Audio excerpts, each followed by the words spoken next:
el vicesecretario general de Ciudadanos, que ha asegurado que Podemos les ha presentado un documento con 20 propuestas para tratar de tumbar ese acuerdo con otras 200 propuestas que sí que había firmado PSOE y Ciudadanos. De momento no hay acuerdo y Villegas anuncia que, eso sí, estudiarán la propuesta de Podemos. En unos minutos nos iremos hasta el Congreso de los Diputados para conocer la última hora. De momento analizamos esta reunión en las 5 W y es que por fin llegó el día D del que dependía y depende aún todavía la configuración de un gobierno presidido por Pedro Sánchez con Ciudadanos y Podemos como socios o con estos últimos como propiciadores de un ejecutivo integrado por socialistas y naranja. Será seguramente en una segunda reunión porque en esta, como decíamos, no se ha producido. La mesa de negociación se ha configurado en una sala del Congreso considerada por todos como neutral, la sala Lázaro Dou.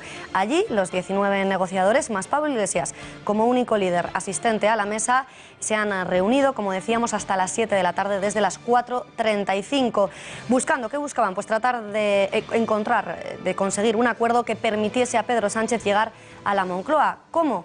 Pues con el sí o con la abstención de Podemos, ya que Ciudadanos no ha dejado ni un atisbo de duda respecto a su negativa de participar en un ejecutivo en el que tenga cabida la formación morada. Negativa que ayer además quedaba suficientemente demostrada en el áspero enfrentamiento entre Iglesias y Rivera.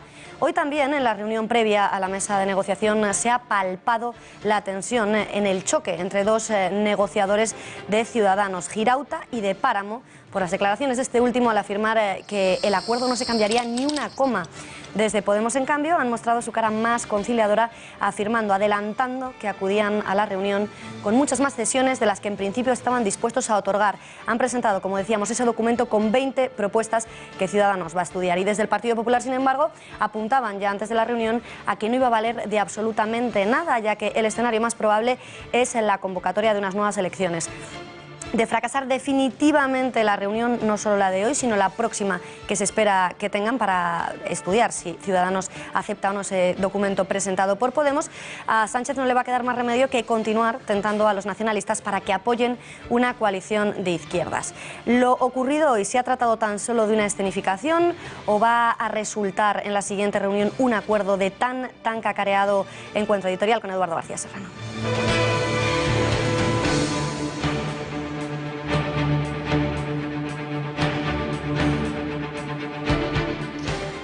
Pues Beatriz, buenas noches. Por lo sucedido hoy cabe esperar que, tal y como han rodado los dados, hayamos asistido hoy a la ruptura del pacto entre el PSOE y Ciudadanos y al inicio de ese otro pacto que ya aventuró Pedro Sánchez en sus secretas y clandestinas reuniones con Oriol Junqueras entre Podemos, el PSOE y los nacionalistas y separatistas de toda condición. Que para eso se reunió Pedro Sánchez a espaldas de Albert Rivera con Oriol Junqueras. El portavoz de Ciudadanos, vicesecretario general, ha sido clarísimo. No hay posibilidad de acuerdo.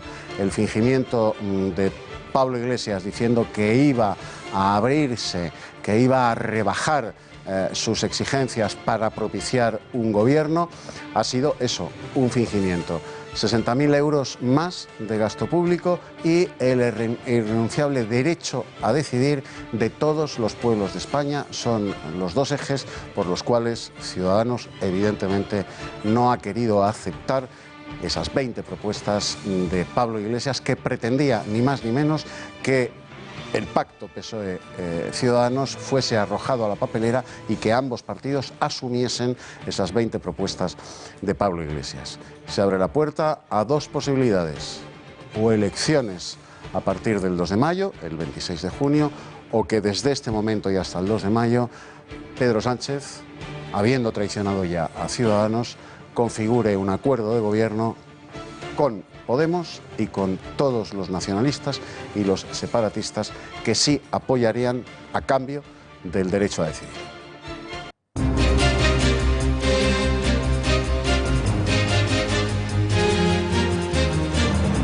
Dos bisnietos de Franco, Francisco José y Juan José Franco Suelves, estarían vinculados con sociedades registradas en paraísos fiscales, tal y como se aprecia en los papeles de Panamá. Además, también hemos conocido hoy que Sarah Ferguson, el mayordomo de Lady Di, de la fallecida Lady Di, o también el actor Imanol Arias, también habrían tenido sociedades pantalla en Panamá. Es lo que hemos conocido en los papeles de Panamá. Las administraciones públicas españolas gastaron el año pasado más de 55.000 millones de euros, lo que se corresponde con un déficit del 5,16% del PIB. Así lo ha anunciado el ministro en funciones de Hacienda, Cristóbal Montoro, rebajando el déficit actual a un 5%. Y también en Cataluña, debido a la dimensión de este, el ministro ha enviado una carta a 12 consejeros autonómicos, entre ellos al vicepresidente de la Generalitat, Oriol Junqueras, para que en 15 días se logre una mayor estabilidad presupuestaria. A todas las comunidades autónomas adopten en su Consejo de Gobierno un acuerdo de no disponibilidad de gasto y que lo hagan también considerando, en la carta aparecía, reseñaba lo que corresponde, lo que van a tener como nueva financiación más ahorro de intereses. Un juzgado de Madrid ha declarado nulas todas las cláusulas suelo de España por falta de transparencia. Ha condenado también a 40 bancos y cajas de ahorro a eliminar dichas cláusulas. Se devolverán las cantidades indebidamente abonadas desde el pasado 9 de mayo del año 2013. En este informativo abordaremos una semana más, un jueves más, la sección El Corruptómetro con la presencia de Juan Ignacio Fuster Fabra, abogado penalista, que dará respuesta a muchas preguntas y dudas formuladas esta semana. ¿Es ilegal lo revelado en los documentos que hemos conocido sobre la financiación chavista a Podemos? ¿Tener dinero fuera de nuestro país es delito? ¿Qué es una sociedad offshore y cómo funcionan? Todas las respuestas en este informativo. Cuando pasan... Uy, que me iba ya al directo, que estoy nerviosa con irme al Congreso, Juanma. No pasa que nada, me pues decimos muy rápido la información Menudo deportiva. lío con Exacto, el Wolfsburgo. que la actualidad del Senado, del Congreso en este caso, manda bastante. Bueno, pues como decíamos antes, justo al intentar comenzar este informativo, a la hora de deportes, ayer el Real Madrid tuvo un desastre en Wolfsburgo, en esa ciudad alemana, donde perdió 2-0 y fue incapaz de remontar después de un comienzo desastroso en el tiempo de deportes. Haremos más, escucharemos a Sergio Ramos, que ya llama para la épica remontada del Real Madrid el próximo martes en el Santiago Bernabéu.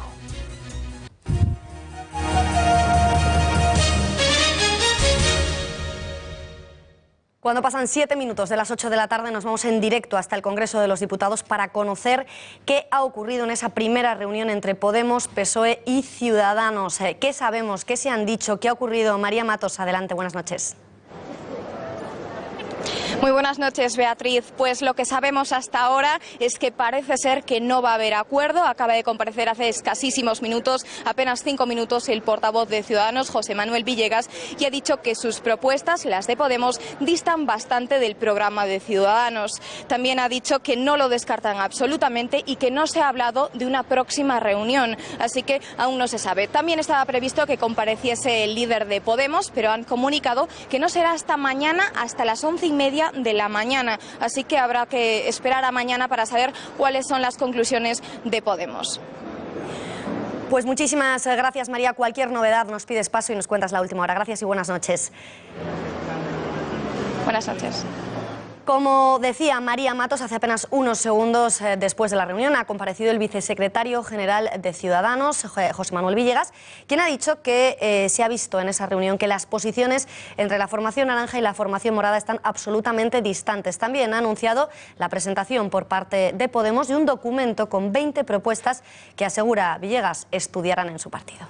Lo que queríamos es valorar la claridad de Podemos al expresar sus opiniones y su posición al respecto del acuerdo, ¿no? Agradecemos la claridad y la franqueza en el planteamiento, pero desde luego no podemos aceptar que el acuerdo entre el Partido Socialista y Ciudadanos esté en vía muerta. Creemos que hemos llegado al acuerdo con el Partido Socialista de mantener la vigencia de ese acuerdo. Se ha visto que las posiciones pues, eran distantes en este aspecto. De todas formas, hemos decidido pues, que estudiaremos las propuestas que se nos han transmitido y les hemos ofrecido, si tenían alguna sugerencia para mejorar o aportar al acuerdo, pues estábamos dispuestos a estudiarlas. Ese ha sido nuestro planteamiento de la reunión. Bueno, la respuesta ha sido decir que ese acuerdo estaba en vía muerta y que lo respetaban, que estaba en vía muerta, y presentar una sustitución del acuerdo actual, con todo el respeto al mismo, por las 20 propuestas que planteaba Podemos. En estos momentos está compareciendo el portavoz de los socialistas en el Congreso. En unos momentos nos iremos hasta allí, hasta el hemiciclo, pero antes pues vamos a describir cómo se ha producido esa primera reunión. Pablo Iglesias ha sido el único líder que ha acudido a la reunión de equipos negociadores, que desde las 4:35 de la tarde se encontraba reunido hasta las 7 en punto de la tarde, apenas 2 horas y media. Lo han hecho en la sala Lázaro Dou del Congreso. ¿Y qué intentaban hacer? Bueno, pues trataban de alcanzar un acuerdo de gobierno que, aunque parece ya casi imposible, ya ha sido descartado por el portavoz de Ciudadanos de momento, vistas las diferencias que existen entre Pablo Iglesias y Albert Rivera. Durante la reunión el PSOE ha adoptado el papel presidencial de la reunión, con Podemos y Ciudadanos, cada uno de los cuales se sentaba a un lado de la mesa sin llegar a ocupar los asientos contiguos. A su llegada al hemiciclo, Pablo Iglesias anunciaba nuevas cesiones de su partido, que, como ya ha confirmado Villegas, ha presentado un documento con 20 propuestas que desde Ciudadanos estudiarán y verán si les convence para sustituir al acuerdo ya suscrito con socialistas, con más de 200 propuestas. Conozcamos un poco más la configuración de esa mesa negociadora y del talante con el que acudían sus protagonistas a la misma. Eso será en unos momentos, porque la actualidad manda. Nos vamos en directo hasta el Congreso de los Diputados. Escuchamos al portavoz de los socialistas, Antonio Hernando. Por lo tanto, agradecimiento doble.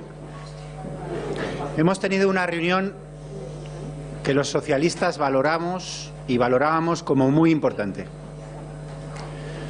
Hemos planteado en esa reunión que millones de personas estaban pendientes de la misma, que millones de ciudadanos que lo están pasando muy mal estaban esperando esta reunión desde hace mucho tiempo. Y en ese sentido, nosotros hemos agradecido en la reunión tanto a Podemos como a Ciudadanos la posibilidad de sentarnos las tres principales fuerzas del cambio para presentar, para alcanzar, para negociar un proyecto plural, un proyecto de cambio por encima de las siglas del Partido Socialista, de Ciudadanos y de Podemos. Creo que en la reunión se ha hablado con sinceridad, con franqueza, y desde luego nosotros lo hemos agradecido, porque no estamos en el tiempo de hablar con medias palabras o con medias tintas. Creemos que en la reunión todas las fuerzas políticas, o las tres fuerzas políticas, han expresado lo que no puede ser, lo que ya no va a ser. Se lo habían dicho a través de los medios de comunicación, lo habían dicho en esta sala de prensa o en los platós de televisión, pero la ventaja de hoy es que se lo han dicho cara a cara y se han podido contestar, y por lo tanto ya nadie puede llamarse a engaño. Los que insistían en la vía del 161 ya saben que Ciudadanos no va a apoyar por activa o por pasiva la vía del 161.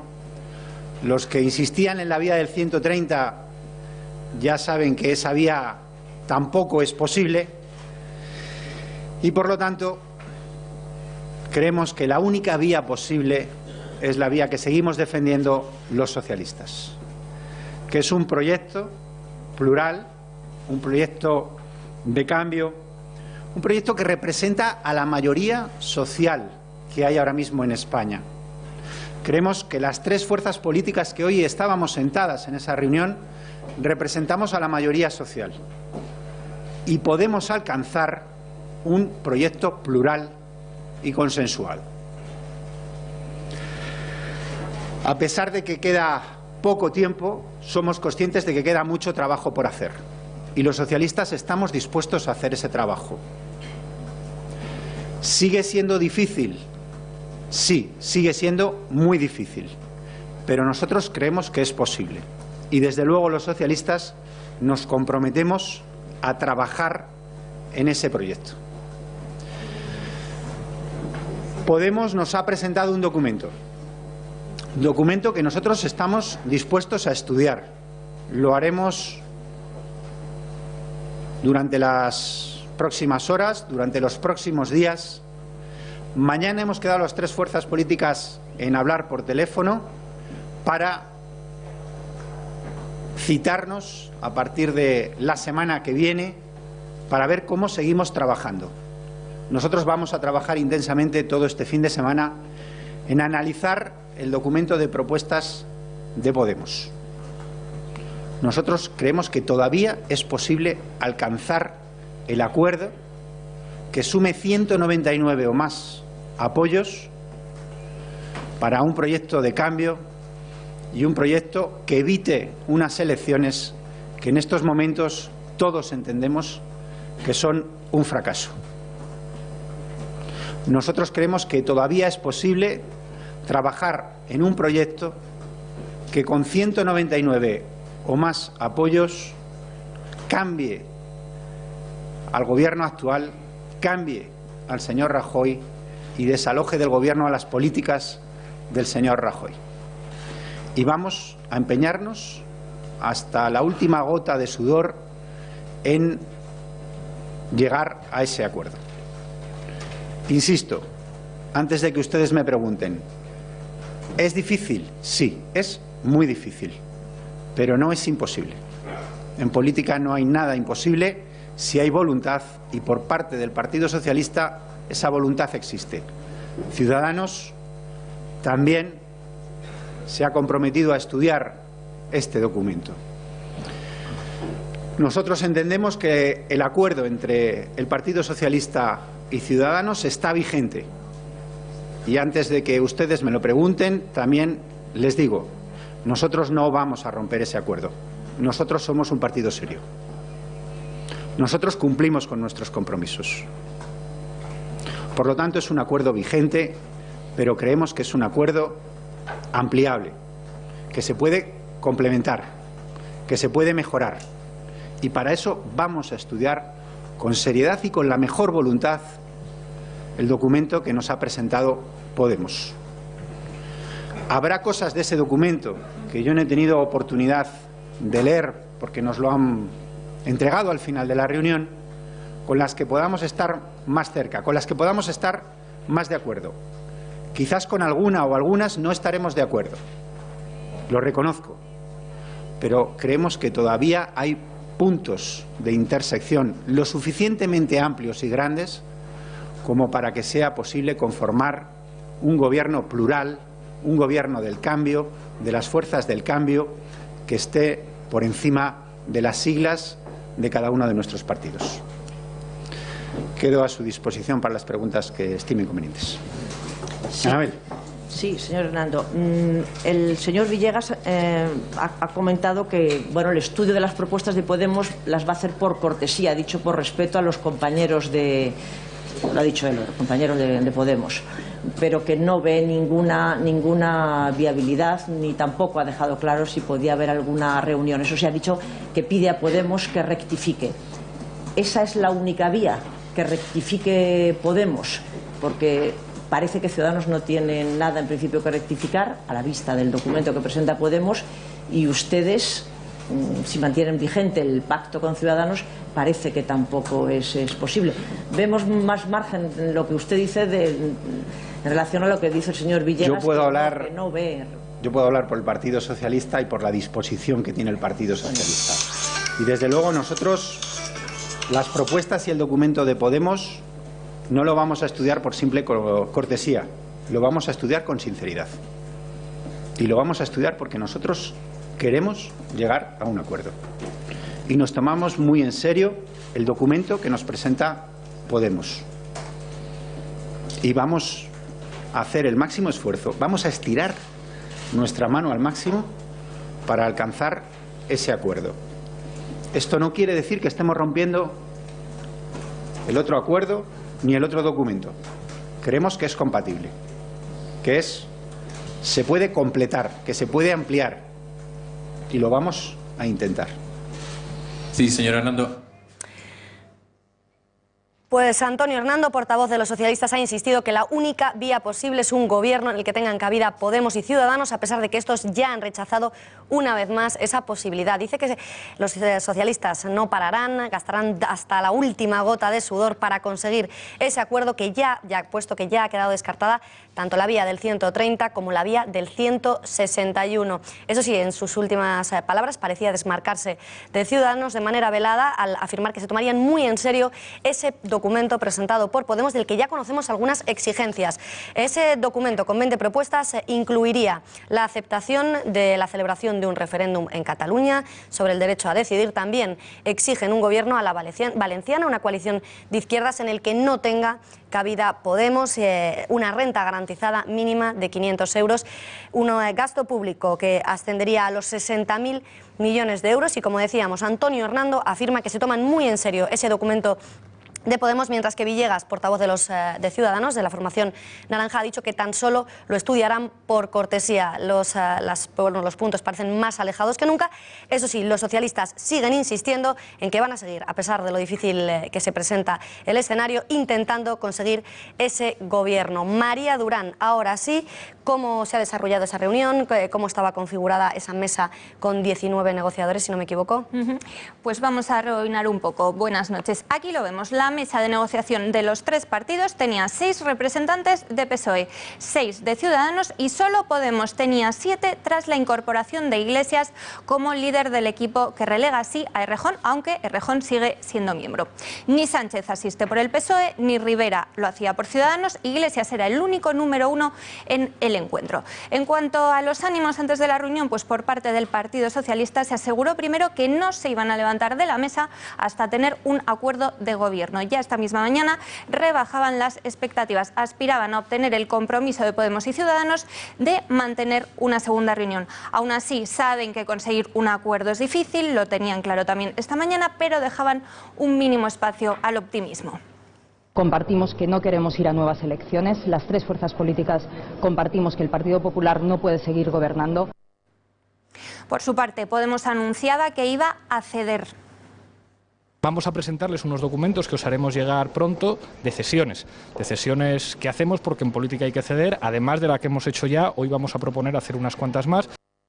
Y algunas fuentes del partido afirmaban incluso que harían un guiño a Ciudadanos con un nuevo documento sobre regeneración. Parece ser que de momento no ha sido así. Pero a escasas horas de la reunión, Iglesias también decía esto otro.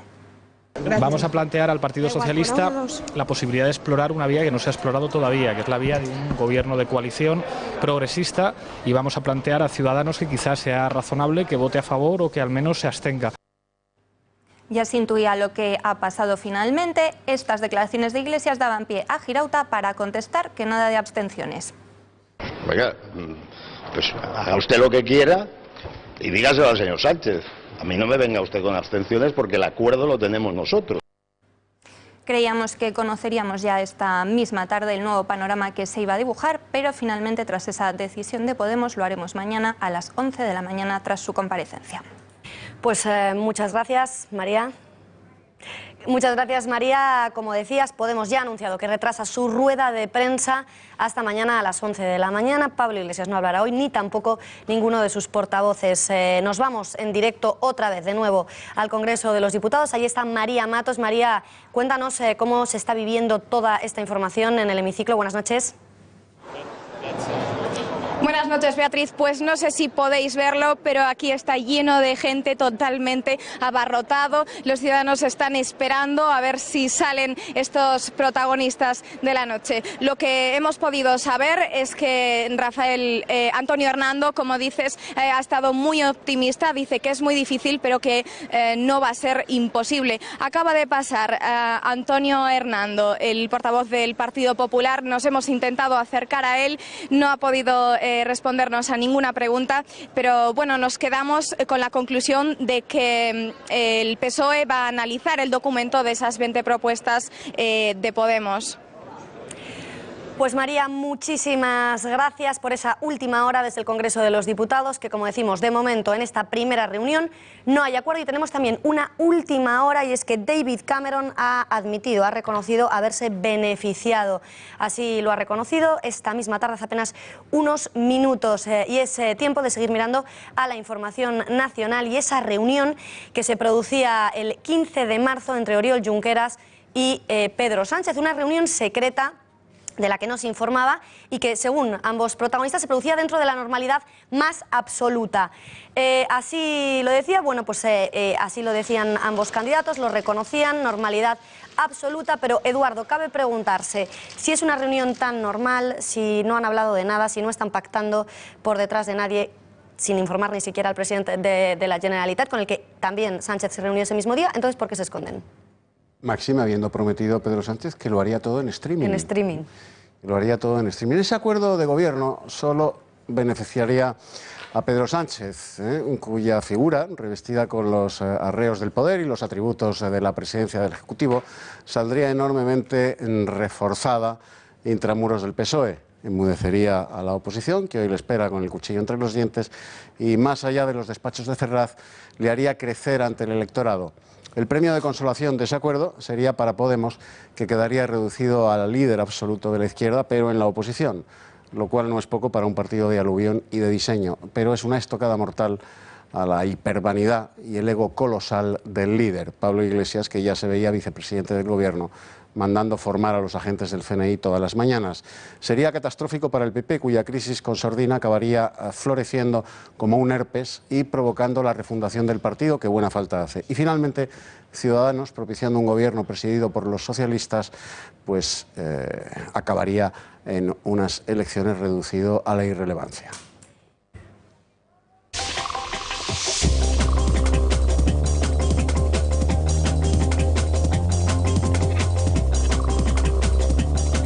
Abrimos ya nuestra habitual sección del corruptómetro, centrado hoy en dos documentos, dos bloques de documentos que hemos conocido esta semana. Se trata de los documentos publicados relativos a la corrupción política y del mundo empresarial, deportivo y cultural, los papeles de Panamá, y también los documentos conocidos de la exclusiva de ABC, que revela que Podemos, el germen de Podemos, la Fundación CEPS, se habría financiado gracias al chavismo. Una fundación que, hay que recordar, estaba liderada por Pablo Iglesias, Íñigo Errejón, Juan Carlos Monedero, Carolina Vescansa o Luis Alegre. Para hablar de todo ello nos acompaña ya en plató el abogado penalista Juan Ignacio Fuster Fabra. Señor Fuster Fabra, buenas noches. Muy buenas noches. Si le parece, empezamos por esto último, por los documentos chavistas que demuestran que la Fundación CEPS habría recibido hasta 7 millones de euros del gobierno de Hugo Chávez, y además estaban refrendados, firmados por el propio Hugo Chávez. ¿Es ilegal lo revelado en estos documentos? Bueno, lo revelado en los documentos ya no es que sea ilegal o ilegal. Lo primero, la información se está analizando y obviamente es la base que tiene la UDEF para averiguar si existe un ilícito, y se está exponiendo de una manera clara, objetiva y directa que ha existido una vinculación entre el gobierno venezolano y, en este caso, el organigrama directivo de Podemos. ¿Que es ilegal o no es ilegal? Precisamente eso es lo que se está discutiendo ahora mismo en las investigaciones, tanto policiales como las judiciales, que se van a abrir. Pero si se demuestra, si la policía demuestra que efectivamente Pablo Iglesias y la cúpula de Podemos recibieron esa financiación del chavismo, aunque no estuviera todavía configurado el partido Podemos, ¿se podrían abrir diligencias contra ellos? ¿Se podría actuar contra ellos? ¿Se podría demostrar de alguna manera que con ese dinero se fundó luego Podemos? Bueno, ese es precisamente el debate, ¿no?, que está existiendo, y sobre todo a lo que se está cogiendo la cúpula directiva de Podemos cada vez que sale una información, y se cogen efectivamente a que ha habido otros procedimientos que se han intentado abrir contra Podemos y contra la cúpula directiva respecto a una posible financiación ilegal. Hay que anotar que todas estas informaciones que están saliendo son básicamente para centrar de una manera clara, concisa y concreta si ese dinero, aunque se haya aportado a una fundación, esa fundación, tal y como ponen los documentos, ha servido para que haya unas modificaciones a nivel social, a nivel movimiento cívico, a nivel político, que hayan hecho que el germen de Podemos haya salido y que por eso pues pueda existir esas modificaciones políticas. Y como decía usted, la cúpula de Podemos, los líderes de Podemos, siempre dicen bueno, que presenten todas las querellas, todas las denuncias que quieran, porque al final no prosperan. ¿Por qué no prosperan?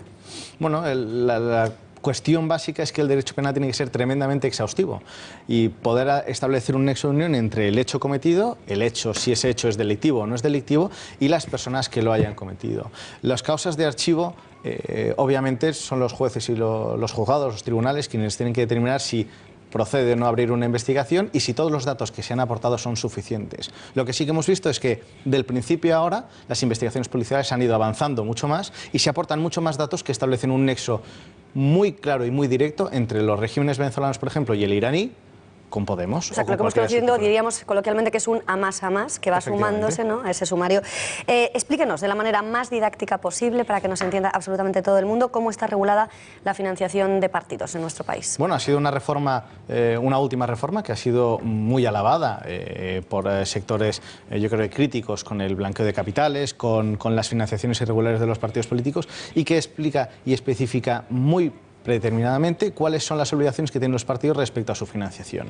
Lo que se hace es exponer de una manera clara que es la transparencia frente a todos actos, aquellas donaciones que reciban, tienen que estar totalmente justificadas, que tiene que haber un control y sobre todo tiene que haber unos límites para financiación, ya sea de capital externo o capital interno. Si alguien hace una donación español dentro de España hacia un partido político español, tiene unas limitaciones, y si es desde el exterior, las limitaciones son mucho más grandes, y lo que se hace es también predeterminar que esas donaciones no sean excesivas e impliquen una financiación irregular de estos partidos. Por ejemplo, hoy hemos conocido que la UDEF está investigando ahora mismo lo que se denomina como pitufeo, y es que tienen sospechas de que Podemos podría haber blanqueado dinero, ese dinero presuntamente procedente tanto de Venezuela como de Irán, a través de las microdonaciones que se hacían con crowdfunding.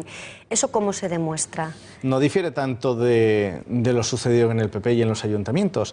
El pitufeo, y se le ha denominado así porque obviamente son unas pequeñas aportaciones, un goteo de aportaciones que, como no tienen una posibilidad de controlarse a nivel fiscal, como unas grandes aportaciones a través de cuentas bancarias, lo que ha hecho la UDEF ha sido investigar esas pequeñas donaciones, por ejemplo, en actos públicos, en mítines, en concentraciones, conferencias que hayan dado, que personas particulares han ido realizando y que, al ser depositadas en metálico, no tienen ninguna posibilidad de control.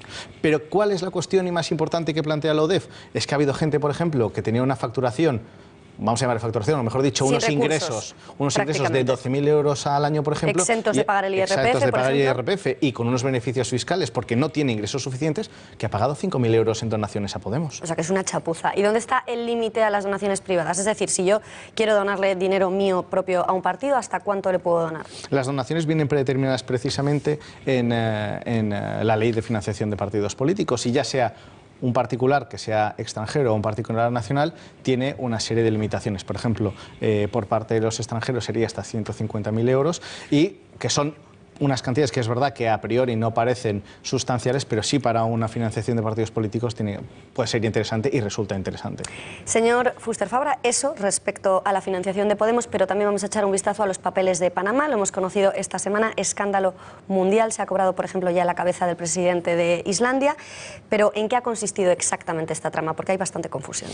Bueno, ha sido, si juntáramos el caso Wikileaks y la lista Falciani, lo multiplicáramos por 10 y encima utilizáramos términos como globalización e implicáramos a políticos, implicáramos a autoridades, implicáramos a deportistas, pues es básicamente una trama que se ha urdido en Panamá, con creación de sociedades pantalla, sociedades fantasma que no tienen actividad y que sirven offshore, como hablamos para offshore, que no, efectivamente, están ahora muy de moda. Ahora que está de moda, ¿Y en qué consisten esas sociedades? ¿Para qué valen? Es muy sencillo, son sociedades que no tienen una actividad real, sino que simplemente se crean como vehículo para desviar dinero de un paraíso fiscal a otro paraíso fiscal, o dinero negro que se regularice en el mercado para que pueda realizar según qué transacciones y poderse beneficiar. ¿Y cómo se demuestra que efectivamente eso es una sociedad offshore, pantalla, fantasma y que no tiene actividad? Es muy sencillo, doña Beatriz. ¿Quiénes son los que están detrás? Si hay un administrador o no hay administrador, si tiene trabajadores o no tiene trabajadores, y si tiene un objeto. Si esa empresa se dedica a hacer calcetines y tiene calcetines en su nave industrial, en stock, efectivamente, ese es su objeto. Pero si es una sociedad que tiene un objeto indeterminado y no se puede mostrar, y además está en un paraíso fiscal, que cuando uno va a revisar sus cuentas o sus ingresos, o simplemente en la liquidez que tienen las cuentas, no se puede evaluar ni se puede comprobar, estamos ante una empresa offshore. ¿Por qué es tan escandaloso que todos estos políticos, futbolistas, tengan su dinero, por ejemplo, fuera de sus países? Porque tener dinero fuera no es delito. Porque no han notificado los países donde realizan la actividad económica que están de esa actividad que ellos tienen, están percibiendo unos ingresos y en vez de tributarlos en su país, lo están haciendo a través de otra sociedad, en otro paraíso fiscal en la cual... Sin declararlo. No se declara y no es delito llevárselo, es delito no contarlo al país donde tendrías que tributar. Efectivamente. ¿Cómo están regulados a día de hoy los paraísos fiscales? Y me gustaría también saber por qué es tan difícil conocer sus cuentas, es porque no dan información, y además me llama mucho la atención cómo se ha conseguido esta información, ¿no? Porque ha sido creado a través del hackeo. Es decir, si por ejemplo España tiene dudas, está investigando a una persona y le pide a Panamá que le dé sus cuentas, ¿Panamá no se los da al ser paraíso fiscal o cómo va esto? Ese es lo complicado. Estamos hablando con naciones, estamos hablando con países. Estos países, su modus vivendi, su capacidad de generar negocio muchas veces es ser propiamente un paraíso fiscal. Por lo tanto, lo que más se vela y lo más importante es que cada vez que entra un capital a una sociedad y cada vez que se crea una sociedad en un paraíso fiscal, lo más importante es mantener una confidencialidad absoluta sobre esas operaciones. ¿Qué es lo difícil? Que si estos países empiezan a desvelar los datos a un tercero, como puede ser España, como puede ser Inglaterra, como puede ser Francia, la gente deja de llevar la gente deja de llevar el dinero, por lo tanto, ese país, el Producto Interior Bruto que puede tener, que es solamente ser un paraíso fiscal, se iría al traste y no habría prácticamente posibilidad de salir adelante sin otra posibilidad que sea crear sociedades offshore. Señor Fuster Fabra, y esa información que también se ha publicado que afirma que los bancos, varios bancos, tanto españoles como de otros países, habrían ayudado a sus clientes a crear estas sociedades pantalla, ¿esto en caso de demostrarse les va a pasar algo a los bancos? ¿Se les va a multar de alguna manera? Bueno, es una cuestión tremendamente grave y que precisamente ahora se tiene que empezar a analizar y cuestionar. ¿Qué es lo principal? Que los bancos han de dar cuenta si sabían perfectamente esos vehículos que estaban proporcionando a sus clientes o la gente que iba a crear esos vehículos, si sabían si era uno, para generar negocio y ser transparentes y notificar que efectivamente no iban a desviar el dinero y no pagar impuestos, o si lo han hecho conociendo que efectivamente era para cometer un delito.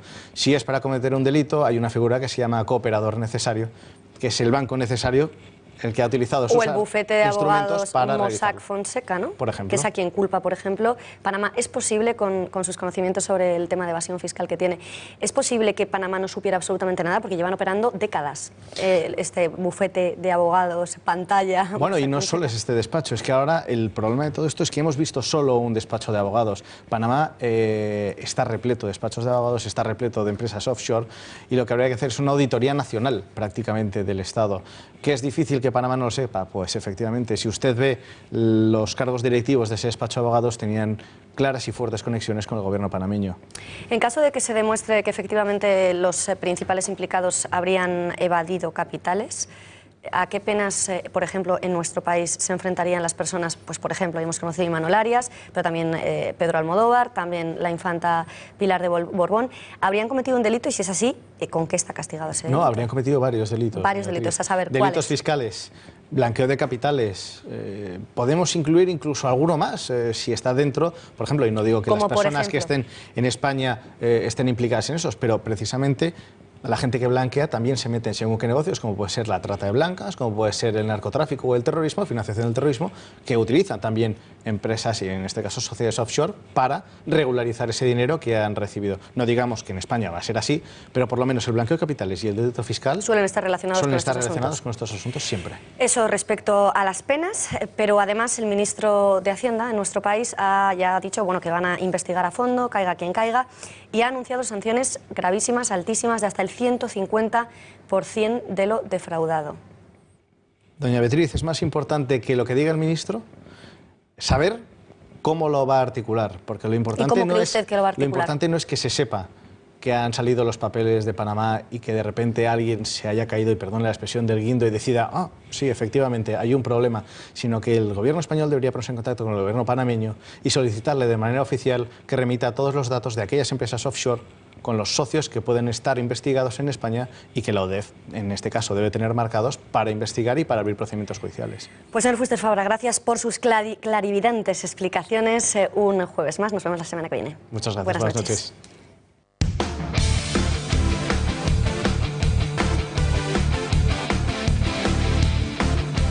Juanma Pérez, no ya mucha polémica en ese Wolfsburgo-Real Madrid. Te ha caído el boli. Este me ha caído el boli, pero no pasa nada porque lo podemos recoger.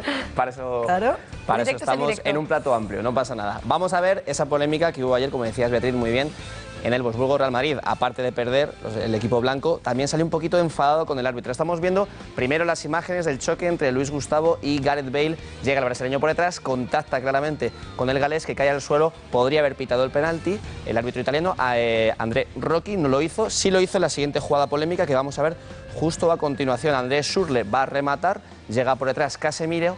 Y aunque roza la pierna, Casemiro la tiene apoyada y es André Schürrle el que se golpea a sí mismo. En esa ocasión sí pitó penalti, fue el primero de esos dos goles que condenan y dejan prácticamente eliminados al Real Madrid. Toca Machada, toca una nueva vez remontada en el Bernabéu que vivirá, esperemos, una noche mágica para los intereses blancos. Así convocaba Ramos a la afición en busca de esa remontada el próximo martes, no miércoles, perdón, martes en el Bernabéu. La remontada empieza hoy, hay que olvidar el mal resultado y confiar en nuestra afición, en nosotros mismos. Y si queremos estar en semifinales, pues hay que empezar la remontada desde ya. Yo he vivido grandísimos momentos en el Bernabéu y ahora más que nunca necesitamos el cariño y la confianza y la ilusión de la afición para pues, sobreponernos a este resultado. Bueno, y cuando toca remontar siempre se habla de Juanito, de ese espíritu de Juanito, del mítico 7 blanco. Anoche tuiteaba esto su hijo Roberto Gómez, el pequeño: dejad a mi padre tranquilo, cada vez que le mencionan para remontar, palmamos. Es verdad que está muy manido el nombre de Juanito y que convendría dejarlo bastante aparte. La noticia negativa también en el Real Madrid es que Benzema se retiró lesionado con problemas en la rodilla. No se sabía si podría llegar o no para ese partido de vuelta. Parece ser que las noticias a esta hora de la tarde son tranquilizadoras, que podrá llegar. No así lo que dijo Michel Platini en beIN Sports Francia, que dijo que no es un jugador top, que jugando al lado de Cristiano Ronaldo, Benzema nunca podría ser considerado un jugador top en la selección francesa. Il y a des joueurs qui jouent dans des grands clubs, mais on ne peut pas dire que Benzema est le top player quand il joue avec Ronaldo. Il est au service de Ronaldo. Il n'est pas au service de jeu, il est très bon, mais c'est la star de Real Madrid, c'est Ronaldo. Venga, y nos vamos hasta Barcelona, donde estamos viendo en la ciudad condal a Rakitic, a Piqué, divertirse con esta especie de nuevo monopatín. Casi se cae Piqué, que una vez más no falló a su cita con Twitter para mofarse un poco de esta manera irónica, como vemos.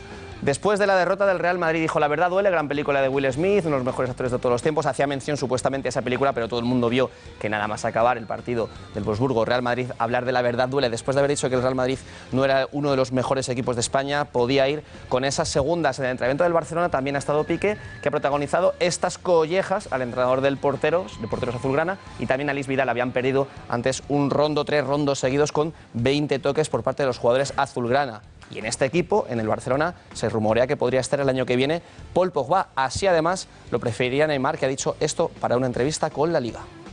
Es un jugador joven que me gusta cómo juega, cómo hace las cosas, y es un jugador que aquí en Barcelona caería muy bien. Juanma, nos despedimos ya con el Atleti. Exactamente, hay que estar muy pendientes a Punto Pelota porque ya ha estado María Morán en un acto del Atlético de Madrid y ha traído una entrevista exclusiva que hay que ver dentro de muy poquitos minutos. Y que no decimos cuáles, que se queden, que la vean. Gracias un día más, nos vemos mañana viernes. Gracias y buenas noches.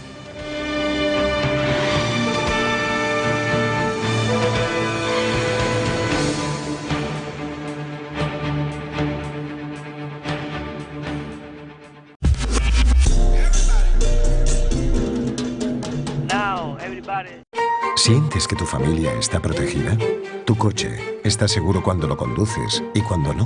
¿Y tu hogar? Con tus seguros en CaixaBank y la alarma de Securitas Direct estarás totalmente protegido. Y además podrás conseguir hasta 1.000 euros en una tarjeta regalo. Descubre tu nivel de protección. CaixaBank. Tú eres la estrella. Estoy pensando en alquilar mi vivienda, pero me da tanto miedo. ¿Y si no me pagan? ¿Y si se retrasan los pagos? ¿Y si me destrozan la vivienda? Si hubiera algún gestor que me pagara las rentas en lugar del inquilino despreocupándome de todo...